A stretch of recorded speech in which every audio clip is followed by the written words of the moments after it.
Saludos, soy Carlos Barberi y hoy lo invito a no creer todo lo que se dice en este video. Lo invito a reflexionar acerca de este cuestionamiento que quiero hacer hoy, donde podríamos preguntarnos, ¿será que la ortopedia maxilar sigue siendo una disciplina positivista? ¿Será cobijada aún por ese positivismo que hizo tantos avances a la ciencia en 50 años y que hoy todavía algunas culturas y algunos personajes siguen siendo positivistas y sin entender que de pronto ha habido cosas para modificar a ese positivismo? Y entonces veo una ortopedia nacida a comienzos del siglo pasado, que hoy tiene más de 100 años y que no ha tenido mayores cambios. Son unos bloques rígidos de acrílico intracavidal lingual que buscan cambiar la interposición maxilar y también con respecto a la base craneal, al cráneo como tal mejor, que buscan cambiar esa interrelación a base de unos aparatos rígidos miotónicos puestos en la cavidad lingual que seguimos enseñando, que son el monobloc de Pierre Robin en Francia en 1902, tal vez por la misma época el aparato del noruego Viggo Andresen, ayudado por un patólogo Carl Heupel, el monobloc y el activador de Andresen, que después evolucionan a Bionator, pero no nos hemos dado cuenta que el Bionator y esos dos aparatos son exactamente los mismos bloques rígidos que buscan cambiar la interrelación maxilar a base de un pedacito de cera llamada la mordida constructiva, un cambio de posición de la mandíbula para buscar la nueva interrelación sin percatarnos mucho, sin preocuparnos mucho, porque el tamaño de las arcadas dentales tenga una posibilidad de cohabitar, porque haya una paridad entre las arcadas dentales, porque haya una posibilidad de concomitancia o de correspondencia entre las arcadas dentales. Entonces seguimos con estos aparatos y la escuela sigue mostrándonos unos aparatos que han tenido pocas modificaciones en los últimos más de 100 años. Entonces pienso que es el momento que reflexionemos a ver si es que esta disciplina, si esta ortopedia sigue cobijada por una disciplina que nace en Europa, en Montpellier, más exactamente en Francia, en la mente de Auguste Comte, que es el positivismo. Solo existe aquello que se puede ver, solo existe lo que se puede ver. Es el dogma del positivismo y habitan en el mundo todavía neopositivistas. Finalmente el empirismo, el conocimiento que nacía del empirismo, básicamente por los positivistas, es eso que se puede ver, solo eso que se puede ver es ciencia. Entonces hoy en la nueva filosofía de la ciencia aparecen personajes que de repente nos muestran que no necesariamente todo es positivista, que el conocimiento camina, que el conocimiento debe caminar no precisamente en un orden lineal de un peldaño del conocimiento superado por otro y superado por otro como una escalera, no, que el conocimiento nace, dice por ejemplo en su obra Thomas Kuhn, en los Estados Unidos, dice en 1962 en una obra llamada Estructuras, la estructura, bueno, ahora les diré el nombre, que lo recuerde, en las estructuras de la revolución científica, de las revoluciones científicas, con un anexo que hace en el año 1969, o sea que la obra es del 62, pero tiene un anexo del 69, donde Thomas Kuhn nos muestra, tal vez en una contraposición al positivismo, que el conocimiento no crece de manera lineal, sino que el conocimiento va caminando, y en esa medida en que va caminando hacia adelante, aparece una comunidad científica, un grupo que tendrá la misión, un grupo internacional que tendrá la misión de construir unos paradigmas, digámoslo así. De hecho, la palabra paradigma la usa Thomas Kuhn en su libro, tal vez la desempolva, tal vez es el hombre que a finales del siglo pasado nos muestra el concepto paradigmas. Entonces nos muestra Thomas Kuhn que el conocimiento científico camina, y de repente, no porque llega un genio, pero sí porque llegan alguien o una comunidad, llega a cambiar los antiguos paradigmas, a mostrar los antiguos paradigmas a pesar de la resistencia de las comunidades, más aún en el caso de la ortopedia, que no es una comunidad científica, sino un grupo de escuelas, un grupo no, porque no es una agrupación, unas escuelas aisladas que plantean básicamente métodos. Es decir, la ortopedia casi que en su mismo positivismo no es sino escuelas o métodos, aparatos que decimos que son la esencia del conocimiento. Y a veces creo yo, por ejemplo, yo ocasionalmente salgo a caminar por el mundo y a hablar del método terapéutico bimaxilar más importante existente, el activador abierto elástico, un aparato desarrollado por Klamm en 1955 en Alemania. Y salgo a hablar del aparato Klamm, que no tiene muchas escuelas, y se forma un problema enorme, que porque yo digo que el aparato Klamm es el mejor y tal vez el único aparato bimaxilar existente que pueda dar fe a esa disciplina positivista de unos métodos terapéuticos que no queremos cambiar. Digo yo que el Klamm, el método Klamm, el activador abierto elástico de Klamm, es un Bionator blandito, es un Bionator que han partido y le han puesto un gran omega palatina, se lo puso Klamm en Alemania, alumno de Hans-Peter Windler, que le había conocido sus virtudes como aparato elástico, como un aparato blando, y tal vez por esa razón llegó al aparato, aunque había hecho una pasantía con Martin Schwarz en Austria, que también lo había llevado a que inicialmente al aparato Klamm le hubiera puesto un tornillo y lo llamara el aparato Klamm, el activador abierto, perdón, no el activador abierto elástico. Después fue que le puso la palabra elástico cuando le metió el gran omega palatino de un gran calibre que iba casi de los caninos a los 6,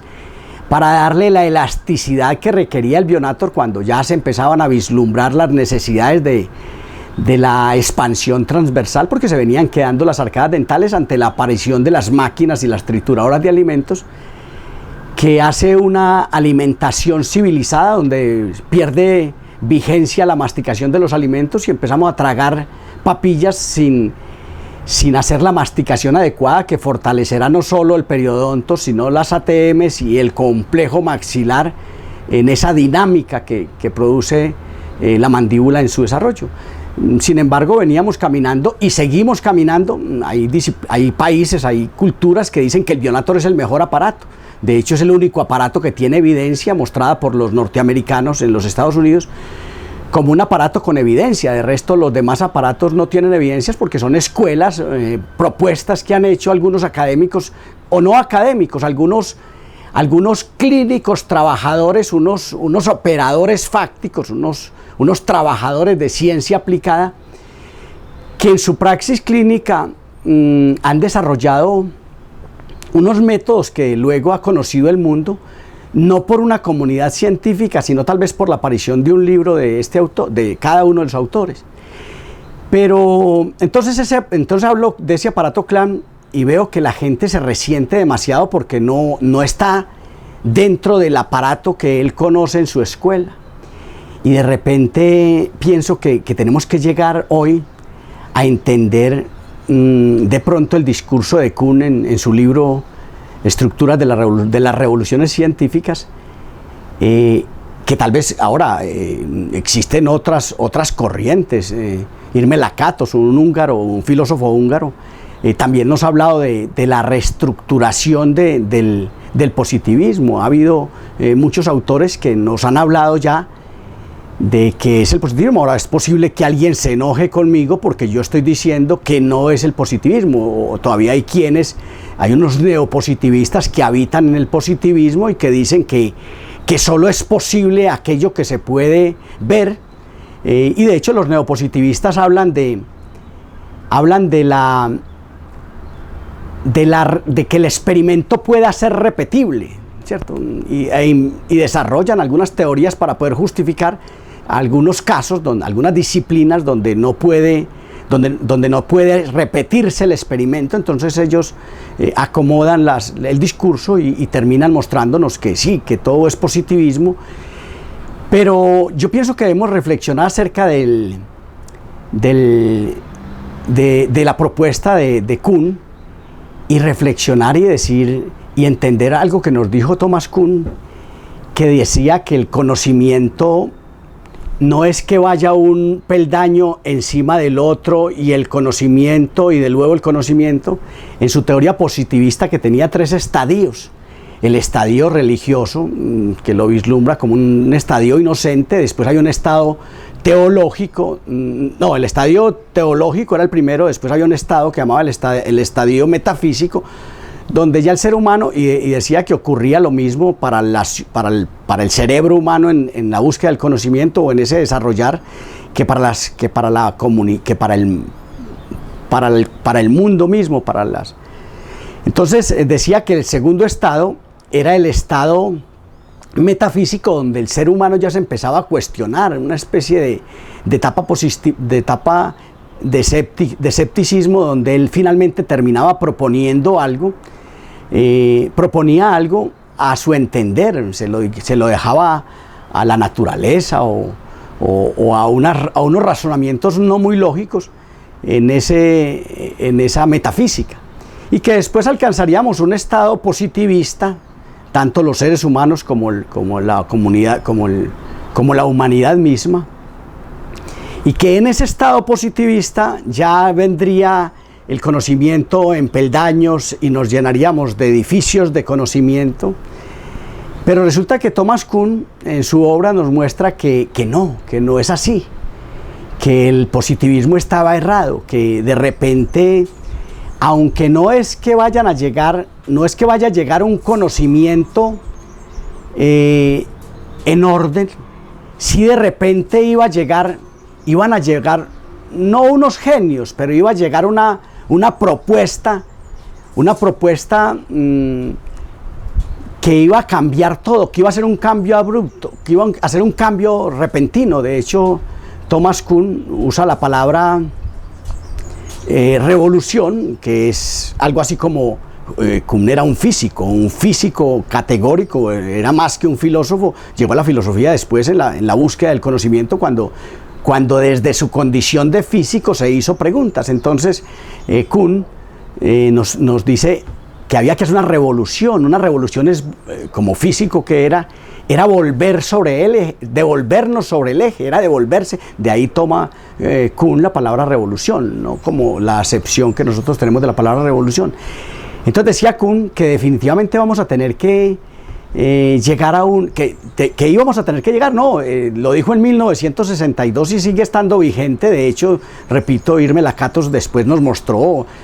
otras teorías, y muchos otros autores nos han mostrado otras teorías, pero me llama la atención ya el trabajo de Kuhn, porque es en 1962, es el primero que se atreve a darle una oposición a esa corriente positivista. Entonces, pero pienso que la ortopedia maxilar tiene que llegar a eso. De hecho, el mayor intento que ha tenido la ortopedia de cambiar sus paradigma es una palabra que usa Thomas Kuhn, tal vez la desempolva, para mostrar el quiebre. De hecho, Thomas Kuhn habla de un quiebre, debe haber un quiebre en esa linealidad que viene trayendo el conocimiento,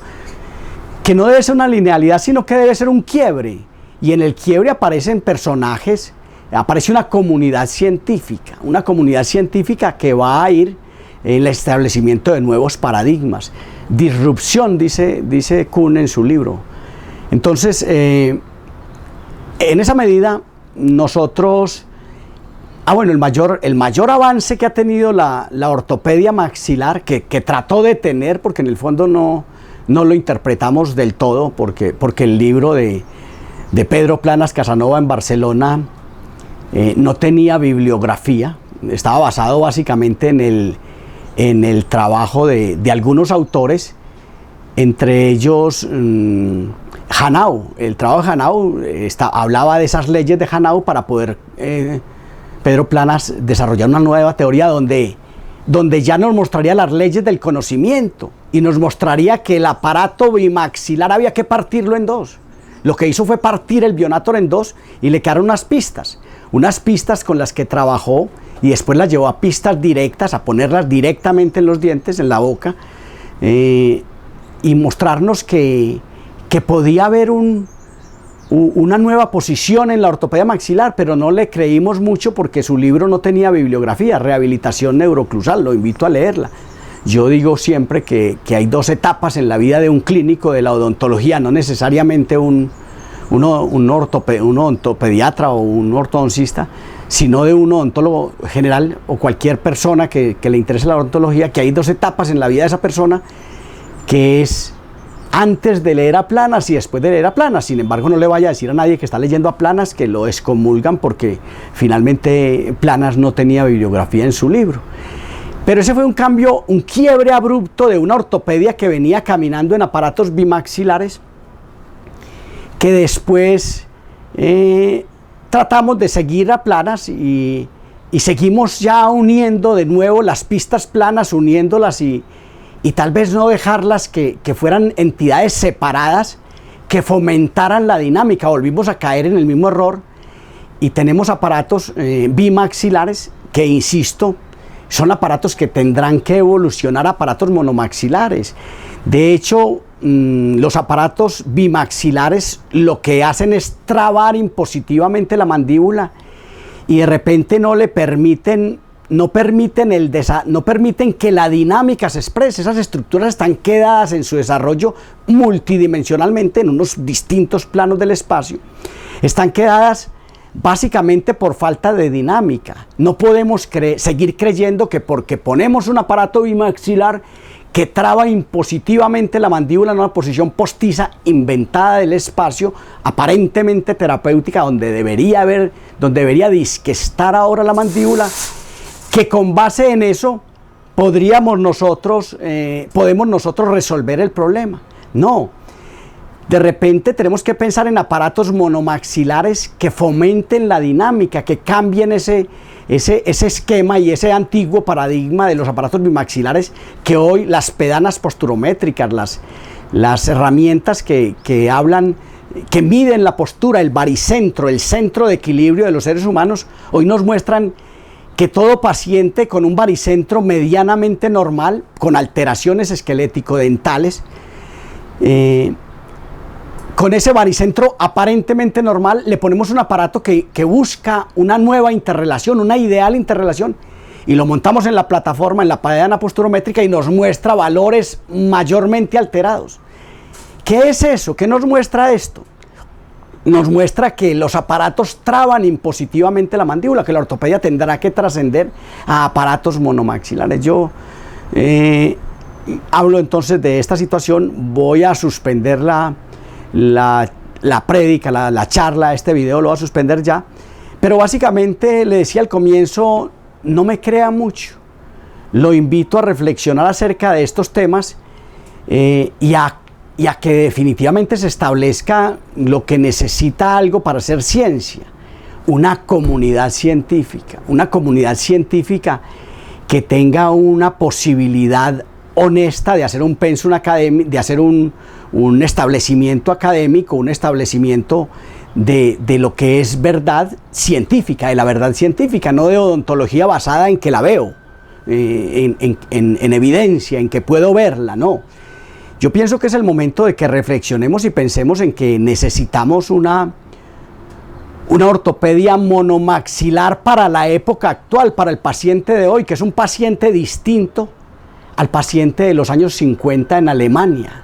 con una disciplina inquebrantable. No, El niño de hoy tiene una vida social, el niño de hoy es muy distinto al niño del siglo pasado y por consiguiente tenemos que llegar a aparatos monomaxilares. Por la misma época en Europa, a comienzos del siglo pasado, nacen unas placas activas que no crecieron, que no evolucionaron mucho, exceptuando la placa activa de Schwarz. Placas activas son muchas, no solo la de Schwarz. Unas placas activas monomaxilares que tenían la prioridad de cambiar el tamaño de las arcadas dentales. En la nueva propuesta, en mi propuesta de la ortopedia-odoncia, de la nueva ortopedia monomaxilar, yo planteo que primero necesitamos el tamaño de las arcadas dentales para que pueda existir paridad entre ellas, correspondencia entre ellas, como entidades unívocas que son, que exista correspondencia biunívoca. Mientras tanto, es imposible que mediante un aparato que está procurando inicialmente el cambio de la posición de la mandíbula, meramente a través de una mordida constructiva, se pueda dar la nueva interrelación. Ahora, en mi propuesta de cambiar el tamaño de las arcadas dentales, casi que está implícito pensar en que esas placas activas monomaxilares tengan unos dispositivos que fomenten la dinámica y que desprogramen la oclusión dental, que desprogramen el condicionamiento del engrama neural de la mandíbula y que fomenten la dinámica y desprogramen la oclusión, es decir, que desprogramen, cambien el tamaño, es decir, traten el tamaño y reprogramen mediante mediante un nuevo tamaño, mediante una nueva posibilidad de paridad, de equilibrio, de correspondencia biunívoca. Pienso que a esos estados tenemos que llegar. Repito, como decía al comienzo, no me crea todo lo que le digo, reflexione acerca de esto, lo invito